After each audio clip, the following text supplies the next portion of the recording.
करू का? आपल्याला आज प्रतापगड किल्ला फिरायला जायचा आहे आणि या प्रतापगडाचं मार्गदर्शन करणारा अतिश गाईड म्हणून आज प्रतापगडावर तुमचं स्वागत करतो. इतिहासाची साक्ष देणाऱ्या गड किल्ल्यांमध्ये प्रतापगड हा त्याच्या वेगळ्या ओळखीला ओळखला जातो.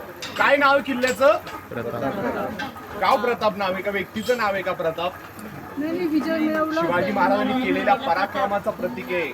अफजल खानाचा वध केला ना आणि याला मारून महाराजांना विजय मिळाला आणि या विजयास मराठीत प्रताप म्हटलं म्हणून त्यांनी किल्ल्याचं नाव प्रतापगड हे असं ठेवलं. जावळी प्रांतातल्या धोरप्या नावाच्या डोंगरावर उभा केलेला किल्ला आहे. हा गड महाराजांनी 2 वर्ष 1 दिवसात उभा केला. 1656 ते 58 ला गडाचं बांधकाम केलंय. अर्जोजी यादव, हिरोजी इंदुलकर आणि मोरपंत पिंगळे हे गडाचे आर्किटेक्ट होते. 5 किलोमीटरची भिंत आहे. 22 एकरचा किल्ला आहे. 172 संडास आहेत. 7-8 चोरवाटा आणि 2 वर्षात बांधलेला गड. तुम्हाला माहिती आहे महाराजांच्या मावळ्यांनी 2 वर्षात गड बांधलाय म्हणजे काय जिद्दीनं काम केलं असेल. 172 संडास. आज मोदी ओरडतायत टॉयलेट बांधा घरी. 360 वर्षापूर्वीचं architecture and build only 2 years to 1 day. 2 वर्ष 1 दिवसात बांधलेला गड आणि 2 वर्षात जावळी प्रांतात गड उभा राहिला ना त्यामुळं आदिलशाच्या पायाखालची जमीन सरकली.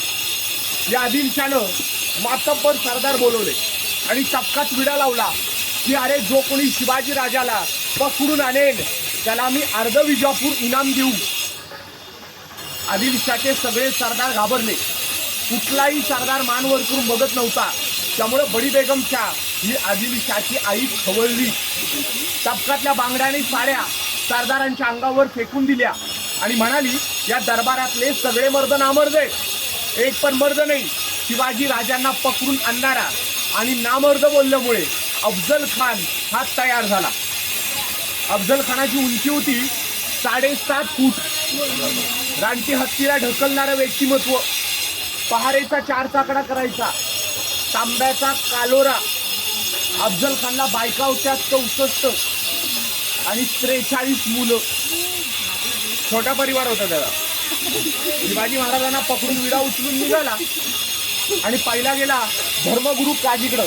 काजी जी एक शुभ दिन बताओ जिस दिन में शिवाजी राजे को पकडने को जा सकू.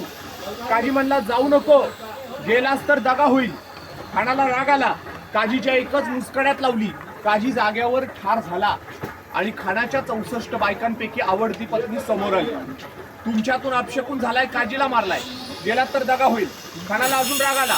तिच्या पण मुस्कड्यात लावली, ती पण ठार झाली आणि याच्या 63 बायकांना अफजलपूर गावात खूनबावडी विहिरीत ढकलल्या. अफजल खान त्याच्या सगळ्या बायकांना मारून आला होता. वाटेतली मंदिरं गावं उद्ध्वस्त करत आला. तुळजापूर, पंढरपूर, शिखर शिंगणापूर, रहिमतपूर मार्गे फलटणवरनं खान वाईत उतरला आणि कृष्णा नदीच्या काठाला थांबला जिथं गायीच्या रक्ताचे सडे वाहत होते. शिवाजी महाराज राजगडला होते. डोळ्यातले अश्रू, आईच्या डोळ्यातले अश्रू, महाराजांच्या डोळ्यातले अश्रू. आया बहिणींची अबूर लटली जाते. गावं उद्ध्वस्त करतायत, गायी कापले जात आहेत. हे नंगानाट चालू आहेत वाईच्या तळाला. त्यामुळे आई भडकली होती. राज, जोवर आपण अफजल खानला मारत नाही तोवर तोंड दाखवू नका म्हणून महाराजांनी जावळी यायचं ठरवलं. 11 जुलैला आले. जुलै, ऑगस्ट, सप्टेंबर, ऑक्टोबर महिन्यापर्यंत राजे जावळीत होते. शेवटी महाराजांनी एक दिवस अफजल खानला भेटायचं ठरवलं आणि अफजल खानचे वकील गडाकडे आले. कृष्णाजी भास्कर कुलकर्णी. निरोप होता, खान भेटायला बोलवते वाईट. राजांनी दुसऱ्या दिवशी पत्रक पाठवलं, अहो तुम्ही आमच्या वडिलांचे मित्र आहात, जसं वाई त्याला आला तसं जावळीत या. अफजल खान म्हणतो ये शिवा तो पहाड़ी चुहा है, छुप गया पहाड़ी में, निकलेगा नहीं बाहर, जाएंगे जरूर जावली. म्हणून अफजल खान वाईतून जावळीत आला आणि येताना 12,000 फौज घेऊन आला. पसरणी घाट चढला होता. पाचगणी महाबळेश्वर या अफजल खानाला ग्राउंड लागलं. रडतुंडीच्या घाटानं खान खाली उतरला. कोयनेच्या काठावर आणि जावळीच्या ओटावर याच्या फौजेची छावणी पडली आणि अफजल खान गडाच्या पायथ्याशी शामियानापाशी पोहोचला. कुठे थांबले होते? म्हणजे आता जिथं भेटीची जागा आहे ना, जिथं कबर आता बनवली तिथं शामियाना होता. ती जागा गडावरून तुम्हाला दाखवतो मी, फक्त ऐका. म्हणजे शामियाना असा होता की याला हिरे रत्न जडित सजवलेला. अफजल खानाबरोबर काही सोनार लोक सोनं नाणं हिरे माणिक मोती विकायला आले होते. महाराजांनी यांना गडावर बोलवलं, सांगितलं तुम्ही आणलेले हिरे माणिक मोती आम्हाला द्या, तुमच्या टोपल्या भरलेल्या त्या सोनं नाण्या हिरे माणिक मोत्याच्या. त्याचा मोबदला अफजल खानला भेटील, पण अफजल खानाने सांगेल ना त्याच्यात डबल देईल. त्यामुळे ते खुश होते. ते हिरे माणिक मोतीचा मोबदला डबल मिळणार आहे.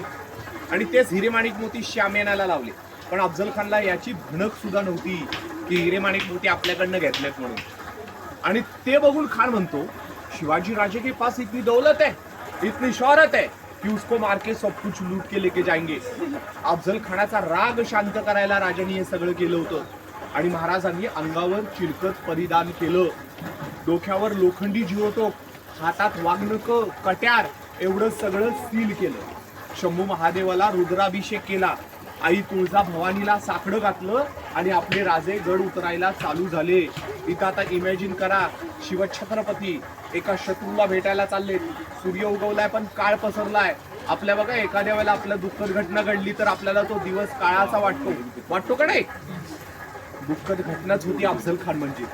स्वराज्यावर आलेलं भलं मोठं संकट आहे. राजे गड उतरतात, प्रत्येक पायरीला मावळ्या डोळ्यातले अश्रू गाळत म्हणतो राजांना, नका जाऊ राज, तुमचं बरं वाईट झालं, आमचं काय होईल, स्वराज्याचं काय होईल आणि कसं जगू.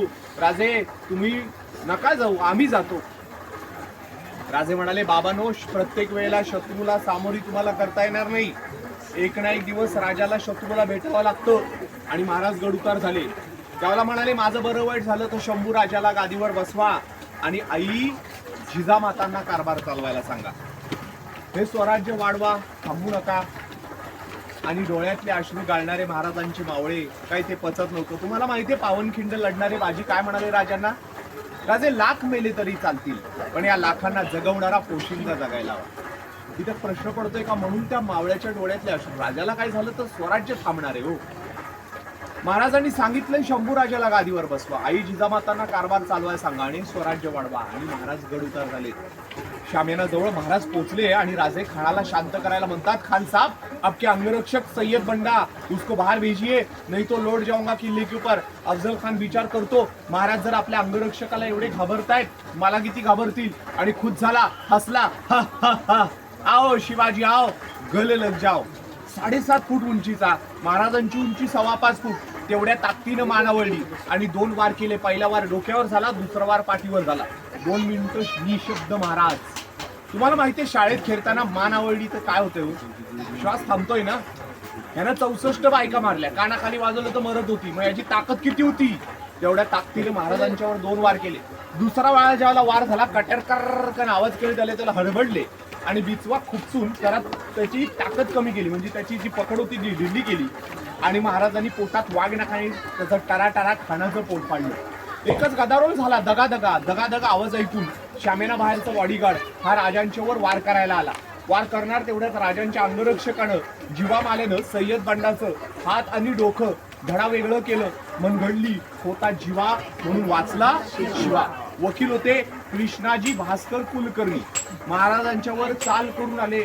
डोक्याला वार झाला, दुसरा वार चुकवला आणि तिसऱ्या वाराला राजे म्हणाले, काका आपण ब्राह्मणात पूजापाठ करतो, तुमची हत्या केली तर गायीची हत्या होते. कृष्णाजी म्हणाले, तुम्ही माझ्या धन्यास मारले, तुम्हाला मारावं लागेल. राजाने कृष्णाजीला तिथं मारलं आणि गडाच्या पायथ्याशी अफजल खान मारला गेला. आणि म्हणून म्हणतो, फिक्र न कर नादा, ए तो शिवा का आकाडा है, जिसने एक ही दम में अफजल को उकाडा. मेला ना खान. आतापर्यंत ऐकलेली पावाडे, ऐकलेली गाणी, वाचलेली पुस्तकं, यात इतिहास आमचा इथपर्यंत पोहोचला की प्रतापगडच्या पायथ्याशी अफजल खानाचं पोट पाडलं. का नाही? तिथून गड उतरल्यानंतर काय होईल? तुमचा इतिहास थांबेल. तुम्ही तुमच्या आयुष्यात थोडं दुर्लक्ष असेल. महाराजांनी कार्य काय केले त्याच्यावरचा विषयच नाही. तो अफजल खान मेला नसता तर तो मावळा उगाच थांबत होता का? नका जाऊ राज. नसता मेला तर राजांचं बरं वाईट झालं असतं तर तुमचा आमचा आज इतिहास वेगळा असता, नावं वेगळी असती आणि माझं नाव वेगळं असतं. राजे होते म्हणून वाचलाय. मराठ्यांनी अटकेपार झेंडे लावलेत, हिंदू राष्ट्र वाचवलं. अटकेपार म्हणजे काय? पाकिस्तानच्या राजधानीत किल्ला आहे, त्याचं नाव आहे अटक. पाकिस्तान नव्हतं ना पूर्वी, तर त्या अटकेवर झेंडे लावले. मोगली सल्तनतचं राज्य घालवलं, नाही तर आज देशावर मोगली सल्तनतचं राज्य. फिरायला जाताना पत्र लिहायला लागलं असतं, फिरायला जाऊ का नको, कपडे कशी घालू, केस कशी कापू, अनेक प्रश्न याचं निरसरण फक्त छत्रपती शिवाजी महाराज आहेत. आणि ते होते म्हणून वाचलो हो. आणि त्यांच्याच इतिहासाची साक्ष देणे हे गड किल्ले, त्यातला हा प्रतापगड आपल्याला बघायचा आहे. 2 वर्षात बांधलाय, 5 किलोमीटरची भिंत, 22 एकरचा किल्ला, 172 संडास, 7 चोरवाटा आणि 2 वर्षात बांधलेला गड आपण बघूया. 1300 मावळ्यांनी मदत केली, 35,000 होऊन खर्च आला आणि 2 वर्षात गड पूर्ण झाला. गडावर जायच्या अगोदर इथे गुहा होती. महाराजांनी अफजल खान भेटीला जाताना त्या गुहेत 40 मावळ्यांना लपवलं आणि सांगितलं जर एखाद्या वेळेला दगाफटका करून खान गडावर आला 40 मावळ्यांनी त्याला अडवा, म्हणून बनवलेली गुहा फक्त 15 फूट आतमध्ये. आपल्याला हा गड सर करायचा आहे, आज लक्षात ठेवा. त्यांनी 2 वर्षात बांधलाय सांगतोय. पायऱ्या 450 मधून आधीच ऐकून घाबरून मध्येच थांबू नका, नाहीतर आम्ही चढणार नाही, आम्हाला जमणार नाही, आमचं वजन काही ढकलत नाही. तुम्हाला वजनच ढकलायचंय. त्यांनी दगड उचलून दिले आणि 2 वर्षात गड बांधलाय. चला आता गडावर सॉरी करू.